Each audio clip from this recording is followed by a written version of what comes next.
Hello and welcome to this exclusive conversation, the IPO review with me, Gitu Moza. Today we're going to talk about the initial public offering of Rate Gain Travel Technologies. Rate Gain Travel IPO opens on December 7th and closes on December 9th. Price band has been fixed at rupees 405 and 425 per share. The public issue comprises of a fresh issuance of shares worth rupees 375 crores and an offer for sale of up to 2.26 crore equity shares by promoters and investor. RateGain Travel will become the first software as a service company to list on the Indian stock exchanges. Joining me now is Mr. Bhanu Chopra, Chairman and Managing Director, RateGain Travel Technologies, and Mr. Tanmay Das, Chief Financial Officer, RateGain Travels. Welcome, Mr. Chopra and Mr. Das, to the show. Thank you so much, Ketu. My first question is for you, Mr. Chopra. If we talk about the IPO, share with us the main highlights of the issue and also the business model the company follows. I'll talk about what the business does, and then I'll come to the question about. I think you're asking about the use of proceeds, right? Yes. Okay. What we do basically is provide a revenue maximization platform to travel and hospitality industry where we allow our customers to acquire guests, retain them, and have a wallet share expansion. So we have, basically three lines of business, MarTech, distribution, and DaaS. In our MarTech business line, what we do is we provide our customers, which are largely hotels, to engage on social media.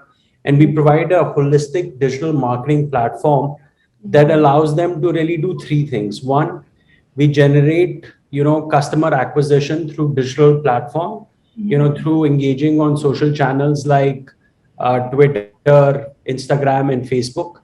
The number two thing that we do for them is, we do brand engagement. So as customers, as they experience when they go to a hotel, they post pictures and they sometimes even rant or complain about the service that they're having. So on behalf of the hotel, we do that brand engagement so that we do not let any brand dilution happen as a result of negative commentary. The third thing that we do is so we know Gitu is, very fond of yoga because we build a social profile of yours through looking at your Instagram posts and Facebook posts. So what we will do is we'll communicate that social profile to the hotel. So when you arrive at the hotel, they actually place a yoga mat in your room because they know what your likes and dislikes are. So we help in that personalization of the service. So that's our basically our MarTech business. It's all around digital customer acquisition, as well as brand engagement and retention. Our distribution business basically is connecting the hotel system to the OTAs, right? So let's say you're looking to go, name a city you want to travel to. What's the next city that you want to travel to? Jaipur. Okay, so let's say you go search on Make My Trip and Booking and Expedia and looking for hotels in Jaipur, and you see the rates and availability of different hotels. That's being powered through RateGain. So we basically take what is the live availability of rooms, what are the different types of rooms, what are the rates. We pull that information from the hotel system and display on the different OTA sites. And then when you decide to make a booking, let's say you decide to go and stay at the Rambagh Palace and you make the booking. So all of Gitu's information, is communicated back from the OTA into the hotel system through the RateGain pipe. So these are basically, think of these as pipes, two-way pipes, technology pipes that are connecting the hotel system to the OTA. Our third line of business is basically data as a service, where, as you can imagine, as what you would usually do is go on different websites and look for the best deal, right? If you're going to Jaipur, you'll go on 4 or 5 different sites. And one of the key decision criteria is where do you find the best deal? So what we do is we empower our customers to know what their competition is doing in terms of pricing. So we provide this competitive data to hotels, to car rental companies, to OTAs.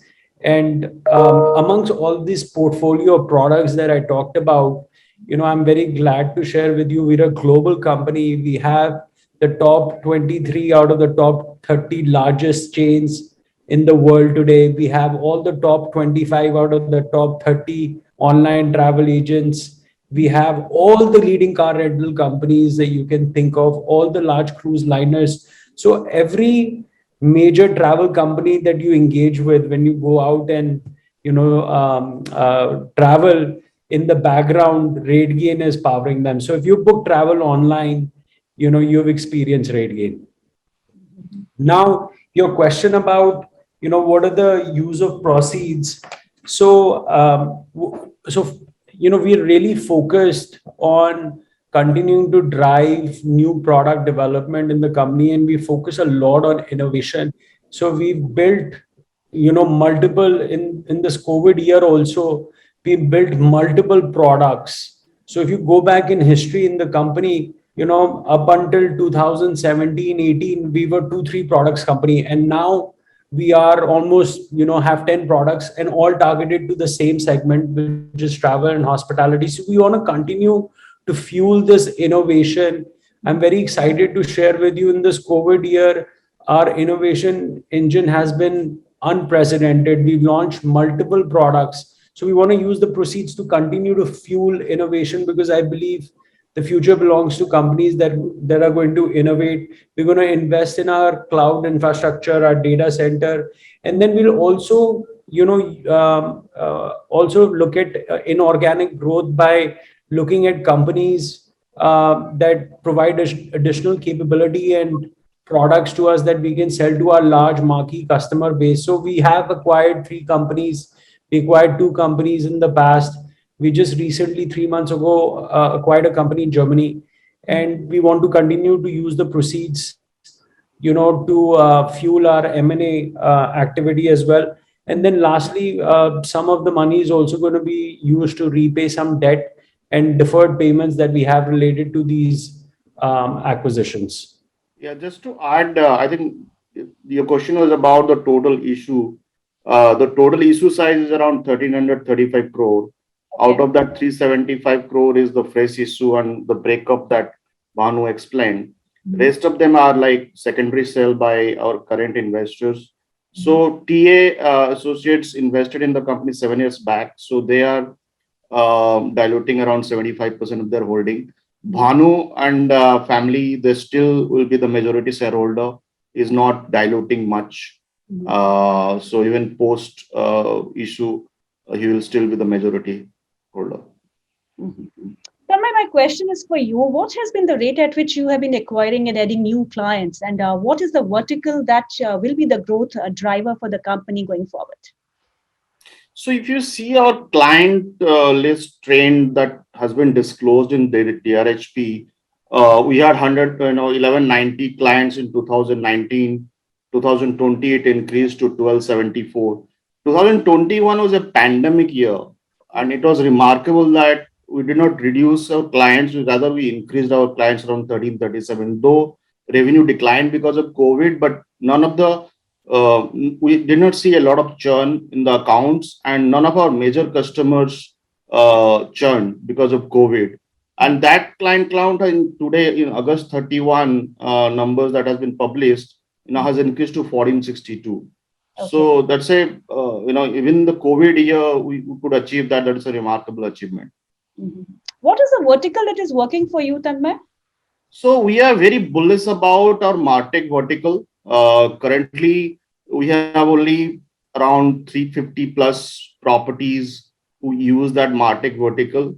There is around 100,000 hotels that we can sell this product to, and there's a huge TAM or SAM that is available for this vertical, and we are very bullish about that, and it's growing pretty fast.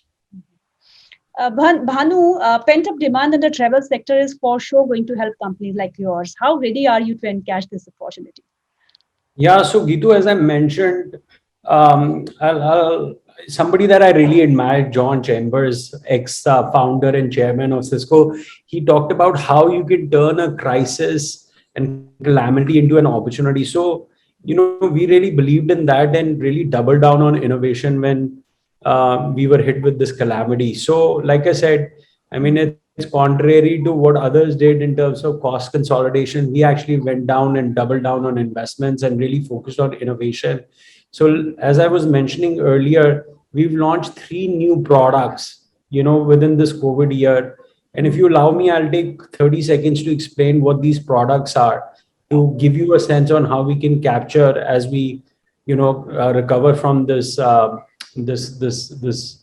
calamity. So we launched a product called Demand AI, which basically gives you a sense of travel demand. So most businesses in travel want to know now, how does travel demand look like, basis that they can plan at what capacity should they be running their hotel or their travel business, and how do they go after and target that travel intent. So our Demand AI product gives you a sense of how is travel demand. We give it as a score on a scale of 1 to 100. So higher the score, the higher the demand. So let's say you're in Mumbai, we'll tell you on the 20th and the 22nd of December, demand is really high. And what can you do with that information? You can basically adjust your pricing. The second thing we do is we tell you what is the source of this demand. Is it coming from Bangalore? Is it coming from Chennai? Or is it coming internationally? So then you can use that information to do digital marketing, targeting that audience where this demand is coming from. The second product that we launch is Rev AI, where you're not going to like this as a consumer, but what we do is, because we know demand, we know what competition is doing, what's the utilization, we encourage our customers to increase the price. So on the 20th and 22nd, we have a product called Rev AI where we'll say, oh, demand's really high. Don't worry about competition. They're all going to sell out. There's enough demand to soak all the 5-star hotels in the city of Mumbai. Thus, you can increase your price. Obviously, as a consumer, you won't like that, but this enables our customers to make more money utilizing the demand and supply trends. And then, understanding that there are, rapid digitization needs in our industry. Still a lot of work is done manually and inefficient in our industry. As per HBR, hotel industry is the least digitized, so we're seeing a trend towards rapid digitization and everything that's manual getting automated. So related to that, how you manage your content as a hotel and spread it across third parties, especially around health and safety protocols. We made another product called Content AI that helps you in management, distribution, and augmentation. So makes your hotel pictures, for instance, look prettier on all these different platforms. So given all this investment, we also acquired a company in Germany called My Hotel Shop, which basically again completes our MarTech offering, which enables us to market the hotel on traditional digital marketing channels, display advertising on Google, and also meta channels, which are very prevalent in our industry. So I think we are, like I said to you, if you look even from just within the last year, we've added a portfolio of products that help our customers unlock more revenue. So we feel very, very confident. We're already seeing that traction as the recovery happens, but I think this will accelerate given how we've invested, and we'll see dividends of this investment that we've done.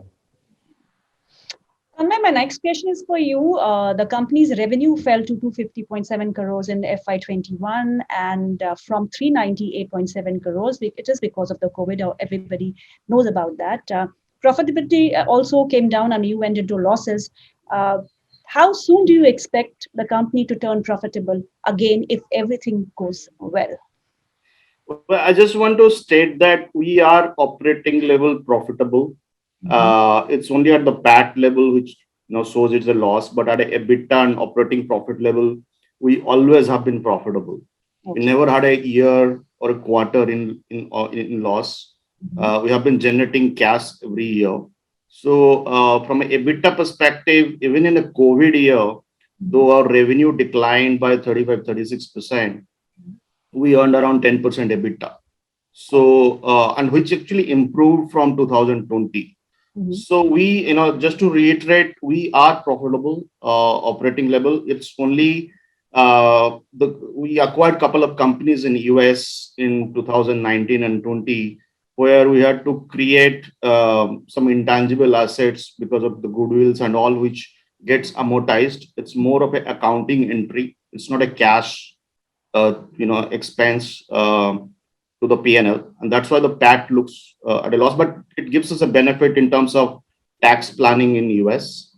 So yeah, means PAT is as we grow out, we have a very high gross margin, around 80% gross margin we earn, and most of our growth will flow down to EBITDA and profits. So as we grow, the PAT will automatically come down because the amortizations will reduce year over year. So yeah, means we are profitable operating level. We don't need cash for running our operations. All the fresh proceeds that we are generating is for expansion, not for day-to-day operations, operating level, running the operation. That's great. Bhanu, my next question is for you. Now that the company has been on an acquisition spree, your growth philosophy has been to grow more inorganically than organically, right? So, any countries that you have identified for your expansion plans? Yeah. So, Gitu, I just want to clarify, inorganic is very much part of our growth strategy, but I won't characterize it as is where we focus. I think the way we look at it is, there are opportunities. We want to actually, going back to our vision, we want to build a RevMax platform that allows our customers to acquire guests, retain them, and have a wallet share expansion. So, in terms of guest acquisition platform, we have all capabilities. There are some holes there. In terms of guest retention, again, we have some capabilities. In terms of wallet share expansion, we do not have any capability today, right? So our goal in terms of when we think about, acquisitions is really to fill in those capabilities that are holes in our overall vision, because not everything that we can build. So when we think about M&A, we think about, is this a strategic capability that's part of our product roadmap? Second, we look at, to your question about key territories. So yes, US accounts for 65% of our revenue. 15% is Europe. Those continue to be key markets for us where we want to continue to expand. The first two acquisitions that we did were in the US, in Dallas and Chicago, respectively. So we'll continue to look at those markets. The third one we did was in Germany. And what it did was it got us very, very close to our large chain customers, and also, gave us the ability to really cross-sell and upsell our additional capabilities to them. So we will continue in terms of geographically, we will continue to look at them. And then the third key criteria is, in the areas we operate, one of two or three companies that are in those areas.